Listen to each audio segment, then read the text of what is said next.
Hello, hello, hello, everyone. I was at the New York Film Festival and I watched a bunch of movies before you saw them. Except for this one, because Decision to Leave is out in theaters right now, but whatever. Anyway, Decision to Leave is the 12th narrative feature film directed by Park Chan-wook. I know you read the title and you're like, what do you mean it's disappointing? Do you hate foreign films? And the answer is no, but let me explain why I feel this way and how I got here. I'm actually a fan of Park Chan-wook. He used to be the most recognizable name out of South Korea until Bong Joon-ho came along. Director Park is responsible for some of the best films of the 21st century, starting with Joint Security Area, which tells the story of border patrol officers on the border of North and South Korea. Then he came out with his incredible Vengeance trilogy, Sympathy for Mr. Vengeance, which is the weakest of the three, it's fine, Old Boy, which is mind-bending, a modern classic, and what was the gateway drug to South Korean cinema until, again, Parasite came along, and the trilogy ended with Sympathy for Lady Vengeance, which I love a lot. It's my favorite of the trilogy, and it's my second favorite film of his. It's so cool and gross and horrifying. Unfortunately, I haven't seen Thirst and Stoker yet, but I saw The Handmaiden in theaters, and rarely have I ever been that impressed watching a movie. It's stunning from front to back. It's my favorite film of 2016. I haven't watched it since, but the atmosphere and the images have stayed with me for the last 5.5 years. And imagine my shock that when I walked into Decision to Leave, I was so excited, and as the film went on, it progressively lost me. This film starts off strong.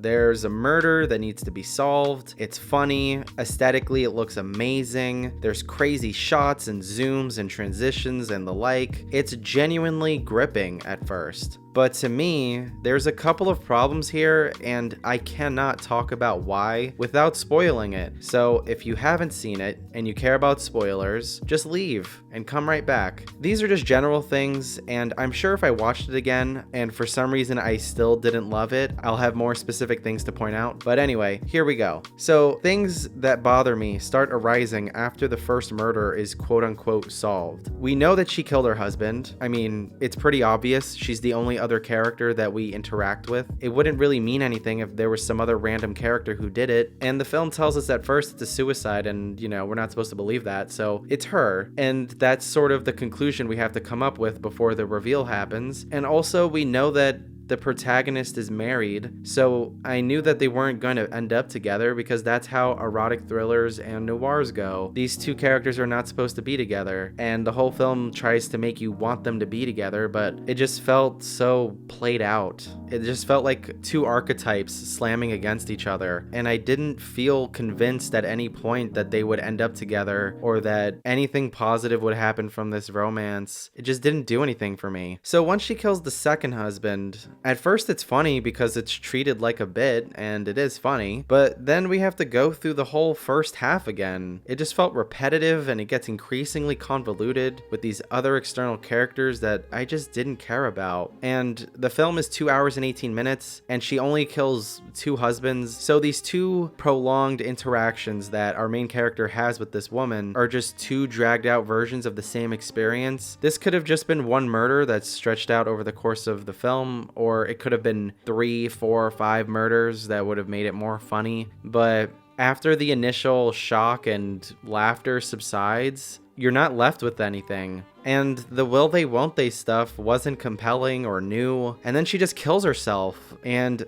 I felt nothing. It was so needlessly melodramatic. And judging by the critical and Letterboxd reaction to this film, people seem to have been stirred up by the romance, but I don't think they had that great of chemistry considering what they were given. I think Tang Wei carried him for the most part, and I just didn't find Park Hae-il that compelling after a certain point. It's really hard to explain how I feel when my reaction is mostly emotional because I didn't feel any emotions watching this. So what usually helps me is drawing a point of comparison, and I can't help but think of In the Mood for Love because, like Decision to Leave, it's about two characters who can't be together. Almost every scene in both films is about that, and there's barely any scenes that establish or go in depth on much of anything else. But once In the Mood for Love says everything it wants to say, it ends. Decision to Leave, I feel, said everything pretty early on in its 2-hour and 18-minute runtime, and it didn't add much after that, and I wish that it did.